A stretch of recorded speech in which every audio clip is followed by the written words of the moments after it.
My name is Michael Turner. I'm 40 years old, and until last autumn, I believed I knew everything about my wife. Sarah and I had been married for 13 years. We had a 10-year-old son named Ethan, a comfortable house outside Denver, and what everyone around us called a stable marriage. We weren't rich, but we weren't struggling either. I worked as a financial consultant, and Sarah managed marketing for a small wellness company. Looking back now, I realize our life only looked ordinary because I never had a reason to question it. About 2 years earlier, Sarah became much closer to her best friend, Jessica Reynolds. They'd known each other since college, but suddenly they were together almost every week. Thursday dinners, weekend retreats, women's networking events, investment workshops, charity galas. It seemed like Jessica had introduced Sarah to an entirely new circle of successful women. I actually encouraged it. For years, Sarah had complained that she felt stuck, like her career had stopped moving forward. Then, almost overnight, she became happier, more confident. She started talking about business opportunities instead of office gossip. "I finally feel like I'm building something," she told me one evening. I believed her. Why wouldn't I? A few months later, she began contributing more money to our savings account. Not enormous amounts, sometimes $500, sometimes $2,000. When I asked where it came from, she'd smile and say, "The investment group is doing really well." Since I worked with investments every day, I naturally asked questions. "What are you investing in?" "Oh, different things." "Like what?" She laughed. If I understood all the technical details, I'd probably explain them wrong. I smiled. Fair enough. That should have bothered me. It didn't. I trusted my wife. Besides, she wasn't hiding the money. It was going into our family's savings. Over the next year, little things began changing. Sarah upgraded her laptop, bought a new phone, started traveling once or twice a month for what she called leadership seminars. Jessica always went with her. Sometimes they stayed in expensive hotels. When I joked that my wife suddenly had a more exciting social life than I did, she laughed and kissed me on the cheek. "You should be happy," she said. "Maybe one day I'll retire both of us." It sounded like a dream. I wanted it to be true. Then came Sunday evening, the mistake that destroyed everything. I was sitting on the couch watching football, while Sarah took Ethan to her parents' house for dinner. I'd stayed home because I wasn't feeling well. Around 7:40, my phone buzzed. Jessica. That wasn't unusual. She'd texted me before, usually to ask what Sarah wanted for her birthday or whether she'd left something at our house. I opened the message without thinking. It was a photo. Just a picture of a laptop sitting on a wooden table. My first thought was that she'd sent it to the wrong person. Then, before I could close it, the message disappeared. This message was deleted. I frowned. Too late. I'd already seen it. At first glance, it looked completely ordinary. A spreadsheet. Some numbers. Nothing interesting. I was about to lock my phone when something caught my eye. Maybe it was instinct. Maybe it was years of staring at financial reports. I opened the photo again from my gallery.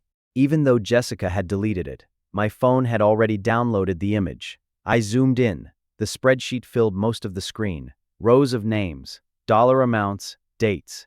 Probably accounting records. Then I noticed a small telegram window open in the corner of the laptop.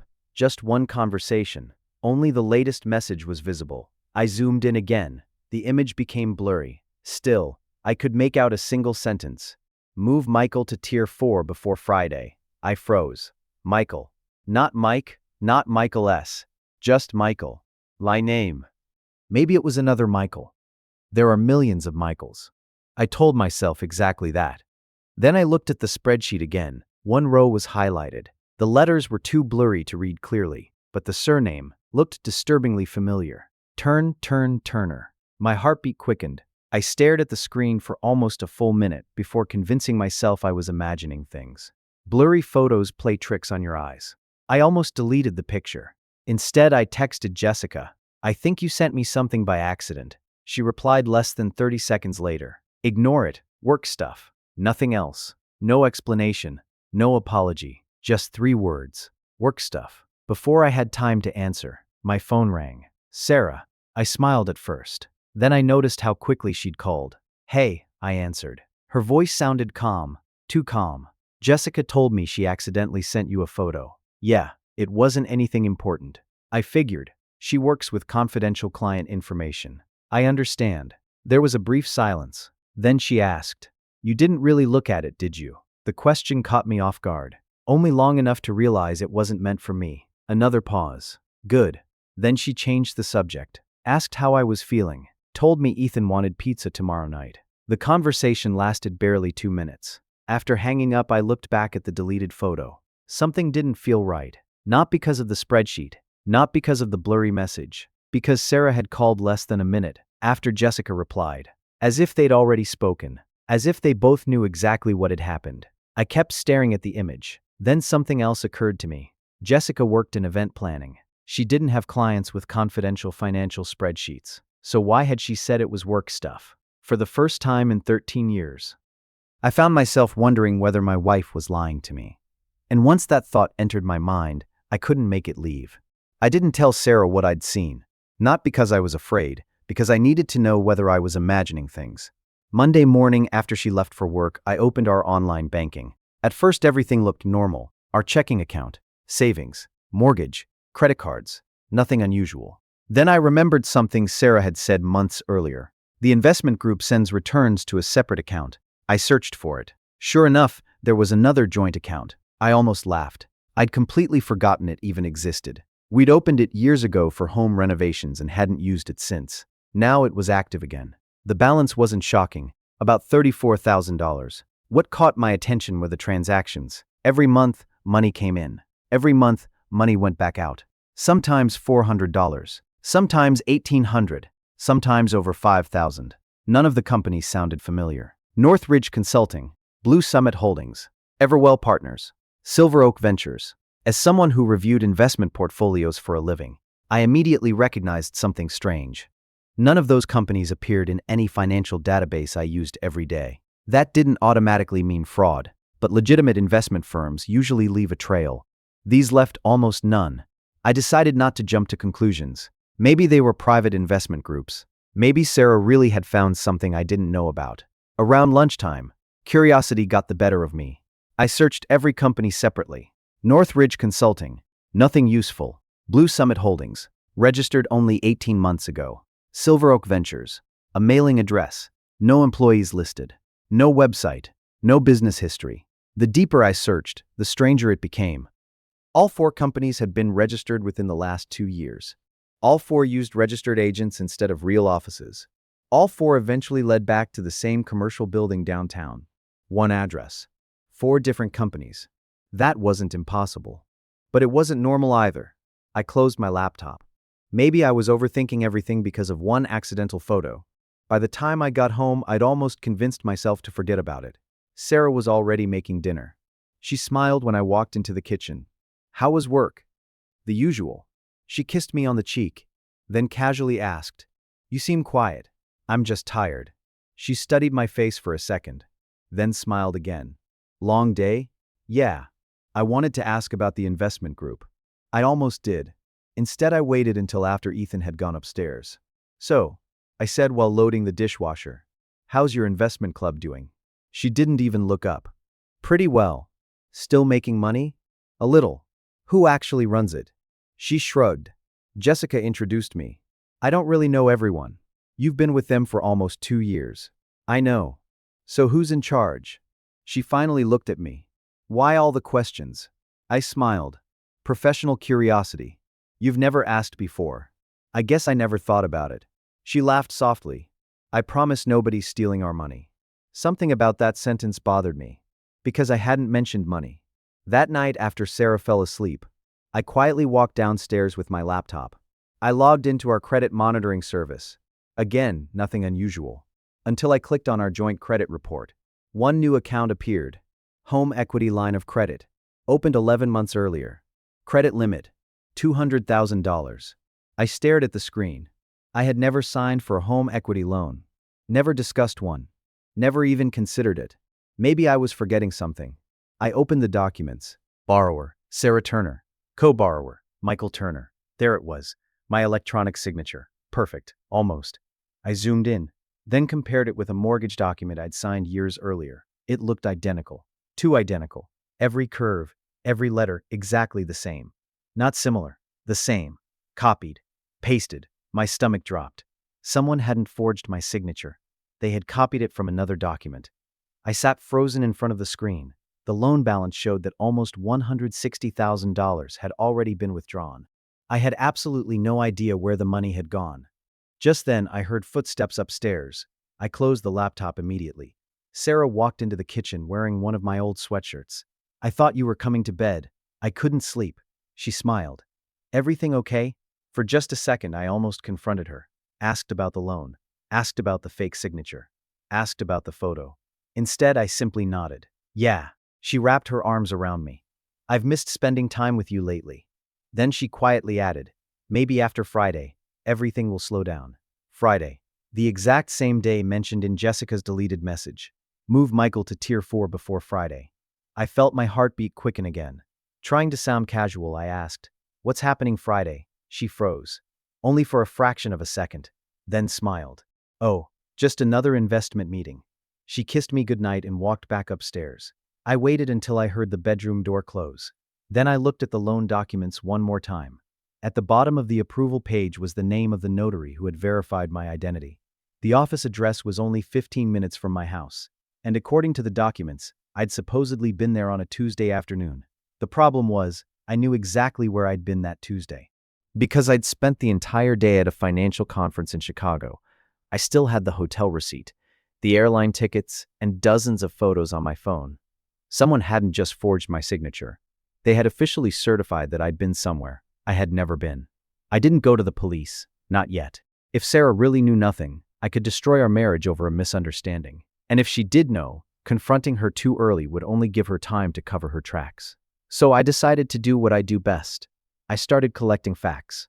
The next morning, instead of driving straight to work, I stopped outside the notary's office listed on the loan documents.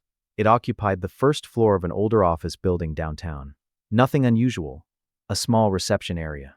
3 offices. A woman in her 60s working behind the front desk. I introduced myself and explained that I believed there had been a mistake with some paperwork.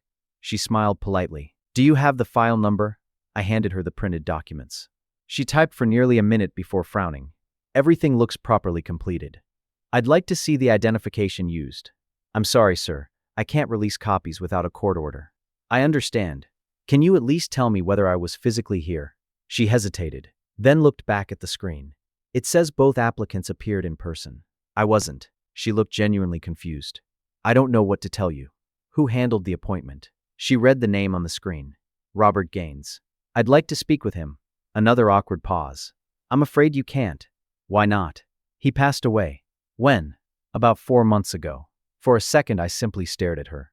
The one person who could verify my identity was dead. I thanked her and walked back to my car. As I sat behind the steering wheel, my phone buzzed. Jessica. Not a text. A call. I let it ring twice before answering. "Hi, Michael. Jessica.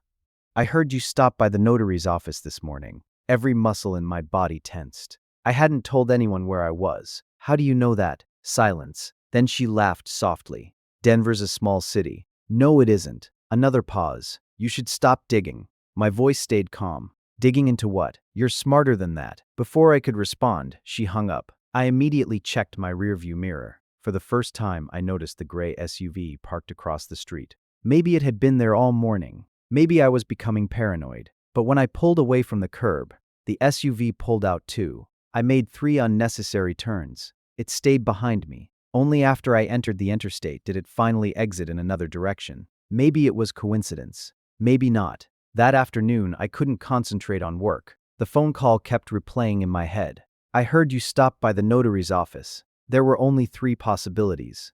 Someone inside the office had called her. Someone had been watching the building. Or someone was watching me. That evening, Sarah was unusually cheerful. She ordered takeout from my favorite restaurant, suggested we watch a movie after Ethan went to bed. She even opened a bottle of wine we'd been saving for our anniversary. It felt planned, almost like she wanted to make sure I stayed relaxed. Halfway through dinner, she casually asked, "Busy day?" "The usual. You didn't have any client meetings downtown?" There it was. I kept eating. "No." She nodded. "Just wondering." A few minutes later, Ethan ran into the kitchen asking for help with homework. The conversation ended. But my mind didn't. After everyone went to sleep, I did something I'd never done in 13 years of marriage. I opened Sarah's laptop, not because I knew her password, because I didn't have to. She'd used the same password for years. Our wedding anniversary. The desktop looked perfectly normal.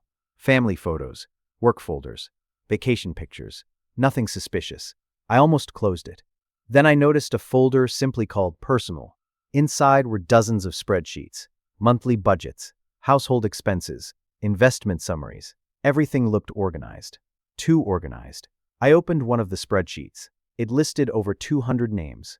Beside each name were columns labeled investment, credit, assets, trust. Then another column. Tier. Tier 1. Tier 2. Tier 3. Tier 4. My eyes scanned the list. The names weren't random. Some belonged to people I'd met. Neighbors, parents from Ethan's school, friends we'd invited over for barbecues. Even Sarah's cousin. This wasn't an investment club. It was a database. Then I searched for my own name. There it was. Michael Turner. Every column beside it was filled in. Income, retirement accounts, credit score, home equity, insurance policies. Things only I should have known. At the very end, one cell had been highlighted in yellow. Tier 3 below it was a note. Moved to Tier 4 after authorization meeting. Friday. My mouth went dry. Authorization for what? I kept scrolling. Another tab caught my attention. It was called Households. Each row contained a married couple. One name highlighted in blue, the other in gray. Blue names were almost always wives. Gray names were husbands. Then I noticed a pattern. The wives all had one word beside them. Active. The husbands had something different. Prospect. I suddenly heard footsteps in the hallway. I closed the laptop just as the bedroom door opened. Sarah stood there rubbing her eyes. You coming to bed? I forced a smile. Yeah. She looked at the laptop. I thought you were checking work emails. I was. She nodded slowly. For just a second. I thought she knew I'd been inside her files. But she simply smiled. Don't stay up too late. I waited until she disappeared upstairs. Then I quietly reopened the laptop. The spreadsheet was gone. Every file inside the personal folder had disappeared. Only family photos remained. I hadn't imagined them. I knew what I'd seen. Someone had remotely deleted everything. And that meant one terrifying thing. Someone else had access to my wife's computer. I'd barely slept that night. Not because I was afraid, because nothing made sense anymore. If Sarah was hiding something from me, why leave those files on her laptop in the first place? And if someone else had deleted them remotely, then this wasn't just her secret anymore. It was bigger than our marriage. The next morning I called in sick for the first time in almost 4 years. Then I drove back downtown, not to the notary's office, to the address where all 4 investment companies had been registered. The building looked ordinary. 5 stories, a coffee shop on the corner, a dentist on the second floor. The companies all claimed to occupy Suite 504. I took the elevator upstairs. Suite 504 existed, but the glass door was covered with brown paper. No company logo, no receptionist, just a small notice, office relocating. The paper looked brand new. I knocked anyway. No answer. As I turned to leave, an older janitor stepped out of the elevator. You looking for those finance people? He asked. Yeah. He laughed quietly. You're about 2 weeks late. They moved. He shrugged. I never saw anybody move. What do you mean? One Friday they were here. Monday morning the office was empty. No furniture. No computers. Nothing. Did they leave a forwarding address? No. They weren't here long anyway. Maybe a year. Exactly. About the same time Sarah had joined Jessica's investment group. I thanked him and headed back downstairs. Something stopped me before I reached my car. Across the street was a small cafe. From one of the windows I had a perfect view of Suite 504. On instinct, I ordered coffee and sat near the glass. Maybe I'd wasted my morning. Maybe not. 40 minutes passed. Nothing. Then, just after 11, a black sedan pulled up outside the building. Jessica stepped out. She looked around once before entering through the side entrance. My heart started racing. 5 minutes later, another woman arrived. I recognized her immediately. Linda Harris, one of Sarah's closest friends. Then another, and another. Every one of them belonged to the same social circle. None of them entered through the front door. They all used the side entrance. I waited another 15 minutes before following. The side hallway led to a freight elevator. The indicator showed it had just gone to the basement. There was no button, only a keycard reader. As I stood there wondering what to do, someone spoke behind me. "You're not supposed to be here." I turned. Building security. "I'm looking for Suite 504. They've already moved." I saw people go downstairs. He stared at me for a second. "Private event." "What kind of event?" "I don't know. But you need to leave." His answer sounded rehearsed. I walked away without arguing. From outside, I watched 2 more women enter through the same door. No men, only women. That afternoon, I called an old college friend, Ryan Ellis. He worked in cybersecurity for a large software company. If anyone could tell me whether Sarah's laptop had been accessed remotely, it was Ryan. He agreed to meet after work. I didn't tell him everything, only that I believed someone had erased files from a family computer. Ryan examined the laptop for nearly an hour. Finally, he leaned back in his chair. "You weren't imagining it." I looked up. There was remote access. "When?" "Last night." "What was deleted?" "I can't recover the files. They were securely overwritten." He frowned. "That's the strange part." "What?" "Normal people delete files. They don't use enterprise software designed to permanently erase them. So someone knew exactly what they were doing." Ryan nodded. "And whoever did it still has administrator access. To Sarah's laptop?" He looked at me. "To every device connected to your home network." The room suddenly felt much smaller. "What does that mean?" "It means if they wanted to." He paused. "They could probably see everything. My emails? Possibly. My phone? If it's connected to the same accounts. What about the security cameras around the house?" Ryan slowly looked at me. "Do you have smart cameras?" "Yeah." He sighed. "I'd unplugged them tonight." I drove home in complete silence. When I pulled into the driveway, Sarah was already home. She was watering flowers in the front yard. She smiled as though nothing in the world was wrong. "You're home early. So are you." My meeting was canceled. She kissed me on the cheek, then looked directly into my eyes. "Did you have a good day?" For the first time, I wasn't sure whether she was making conversation or checking how much I knew. That evening, after dinner, Sarah announced she had another investment meeting on Friday. "The big one?" I asked. She smiled. "Yeah. The final approval meeting." My stomach tightened. Final approval. The same word I'd seen in the spreadsheet. Authorization. Approval. Friday. Everything pointed to the same day. After she went upstairs, I quietly unplugged every smart device in the house. The cameras. The voice assistant. The Wi-Fi security hub. Ryan had told me to disconnect everything. I was halfway through unplugging the router when my phone vibrated. "Unknown number." I answered. A calm male voice spoke. "Mr. Turner." "Yes?" I'd plugged the internet back in. I froze. "What?" "Your son has online homework in the morning." My blood ran cold. I wouldn't want him to have any problems because of misunderstandings. I gripped the phone so tightly my hand hurt. "Who is this?" The man ignored the question. Instead, he said something that made my heart stop. "Please stop following your wife." Then the line went dead. I slowly looked around my own living room. Someone knew I'd unplugged the router. Less than 30 seconds after I'd done it. I didn't sleep at all that night. Every sound outside made me look through the window. Every passing car made me wonder whether someone was watching the house. By Friday morning, I'd reached one conclusion. I couldn't figure this out alone. At 8 o'clock, I drove to the local FBI field office. Walking inside felt ridiculous. I had no proof.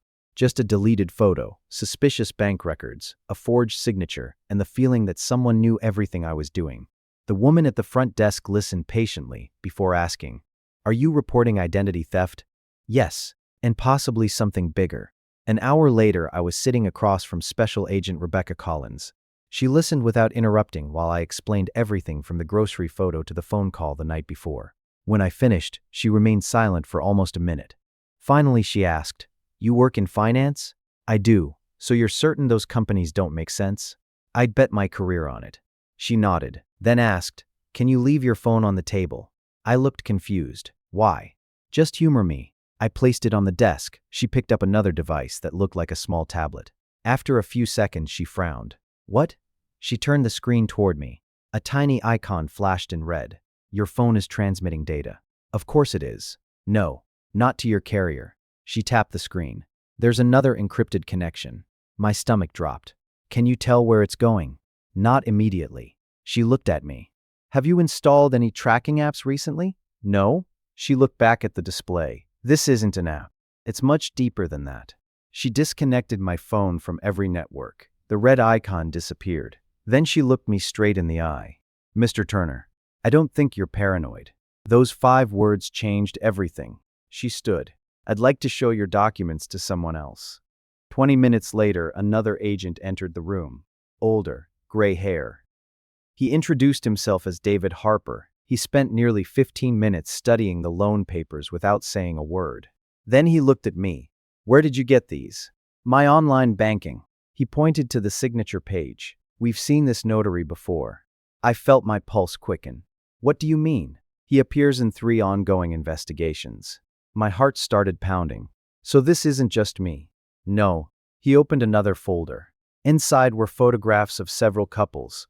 Married, middle-aged, ordinary families. Each photograph had a red stamp across the front. Victim. I stared at the pictures. What happened to them? Their spouses convinced them to invest. Then, they slowly lost access to their finances. Some signed loans. Others transferred retirement accounts. Most never realized anything was wrong until years later. I swallowed hard. They were all married? Every one. He slid another document toward me. A chart. Names connected by lines. Jessica Reynolds appeared near the center. My wife appeared 2 levels below her. Sarah wasn't at the top. She wasn't running the operation. She wasn't even close. I pointed at her name. So, she's involved. David didn't answer immediately. Finally, he said, We honestly don't know. What do you mean? We know she participated. We don't yet know voluntarily. That single sentence kept hope alive. Maybe Sarah wasn't innocent. But maybe she wasn't the mastermind either. Rebecca leaned forward. We've been investigating this organization for almost 18 months. Organization? They present themselves as investment education groups. In reality, they identify financially stable families. The wife is usually recruited first. Why wives? She answered without hesitation. Trust. They already know the household. The income. The savings. The passwords. The habits. I felt sick. So my marriage, she quietly interrupted, may have become part of the recruitment process. Nobody spoke for several seconds. Then David asked, What time is the meeting tonight? Sarah said 7. He looked at Rebecca. We're running out of time. I frowned. What happens tonight? Rebecca looked directly at me. We think your Tier 4 authorization isn't about investments. What is it? We believe it's the final transfer. What transfer? The remaining assets under your name. My mouth went dry. The home equity loan. She nodded. We think they're planning to move the money tonight. And after that? David answered. They disappear. I looked from one agent to the other. What do you need from me? Rebecca took a deep breath. We need you to go home. Act completely normal. If Sarah asks you to sign anything. She paused. Don't refuse. I stared at her. You want me to sign it? No. She slid a small pen across the table. Use this. I picked it up. It looked ordinary. What is it? A recording device. David added. We've spent 18 months trying to identify the people above Jessica. We think tonight may finally lead us to them. I looked at the pen, then back at the agents. If they find out. Rebecca nodded. I know. They'll know the moment you stop acting naturally. I drove home with the pen clipped inside my jacket pocket. My hands wouldn't stop shaking. Around 6 that evening, Sarah walked into the living room wearing a black dress I'd only seen twice before. You ready? I forced a smile. Ready for what? She laughed. Our investment celebration. I told you about it.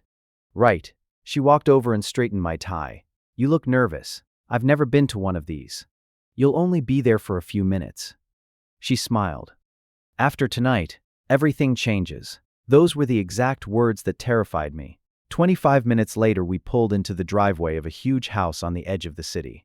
Luxury cars filled every parking space. Inside, dozens of well-dressed couples laughed, drank wine, and talked as though they were attending an ordinary business party. But something felt wrong. Every conversation stopped, for just a second, when Sarah and I walked through the front door. Then everyone smiled again. As if nothing had happened, a tall man in an expensive navy suit approached us. He shook Sarah's hand first, then turned toward me. Michael. We've been looking forward to meeting you. I had never seen him before. Yet somehow he already knew exactly who I was. The man smiled as if we'd known each other for years. My name is Richard Hale. His handshake was firm. Too firm. Michael, we've heard a lot about you. I forced a polite smile. I hope only good things. He laughed. Oh, that depends on who you ask. Sarah squeezed my arm. Richard oversees our investment network. The word network caught my attention immediately. Not company. Not firm. Network. Exactly what the FBI had described. Richard guided us into a large dining room where nearly 30 couples were already seated. There was no music anymore. No casual conversations. Everyone faced the front of the room, almost like a seminar or a ceremony. Richard stepped onto a small stage. I'd like to welcome our newest members. Several people applauded. Sarah smiled proudly. I tried to look relaxed while silently praying the tiny recorder hidden inside my pen was still working. Richard continued. Everything you've achieved is because you trusted the process. We're not selling investments. We're building financial freedom. People nodded. Some even clapped. Then assistants began walking around the room carrying folders. One stopped beside me. Inside was a contract. At the very bottom, my name was already printed. Only one signature remained missing. Mine. Sarah leaned closer. This is the final authorization. You already approved everything else. I looked down. The document wasn't about investments. It transferred authority over every remaining account I owned into something called the Hamilton Family Trust. I'd never heard that name before. I slowly picked up the FBI's recording pen, just as Rebecca had instructed. I leaned over the paper. Before the tip touched the signature line, the front door exploded open. FBI. The room froze. Nobody move. Within seconds, agents flooded the house from every direction. Richard didn't even try to run. Neither did anyone else. It was almost as if they knew this day would eventually come. Sarah looked at me in complete shock. Michael, what is happening? I looked into her eyes. I was hoping you'd tell me. Rebecca Collins walked straight toward Richard. She placed him in handcuffs without saying a word. David Harper picked up the contract from in front of me. This is the one. Another agent quietly replied. We've got everything. Around the room, other agents collected laptops, phones, folders, and hard drives. Several guests immediately asked for lawyers. Others claimed they had no idea what was happening. Some started crying. Jessica Reynolds tried slipping out through the back patio. She made it exactly 3 steps before agents stopped her. Sarah stood perfectly still. Tears slowly filled her eyes. She looked completely lost. Rebecca approached her calmly. Sarah Turner? Yes. We need you to come with us. Sarah looked at me. I didn't know, her voice broke. I swear I didn't know. Hours later, I was back at the FBI office. Rebecca placed 2 photographs on the table. The first showed Jessica shaking hands with Richard 3 years earlier. The second showed Sarah at one of Jessica's financial workshops. Rebecca sighed. She wasn't recruited to steal from you. She was recruited to recruit others. I frowned. So she was a victim? At first, Rebecca explained that Jessica's group specifically targeted ambitious women interested in financial independence. They were encouraged to recommend friends, then relatives, eventually their own husbands. Every successful recruitment unlocked larger investment opportunities, which never actually existed. It was a pyramid built on trust instead of products. And Sarah? Rebecca looked at another file. She invested almost everything she inherited from her father. She lost it years ago. I closed my eyes. She never told me. Because Jessica convinced her she'd earn it all back. If she kept bringing in new members. Everything finally made sense. The secret meetings, the hidden accounts, the strange transfers, the lies.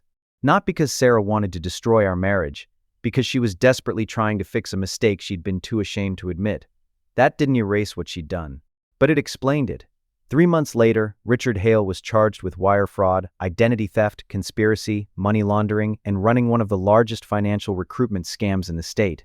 Jessica accepted a plea agreement. More than 200 families were identified as victims. Millions of dollars were recovered. Not everything, but enough that many families avoided bankruptcy.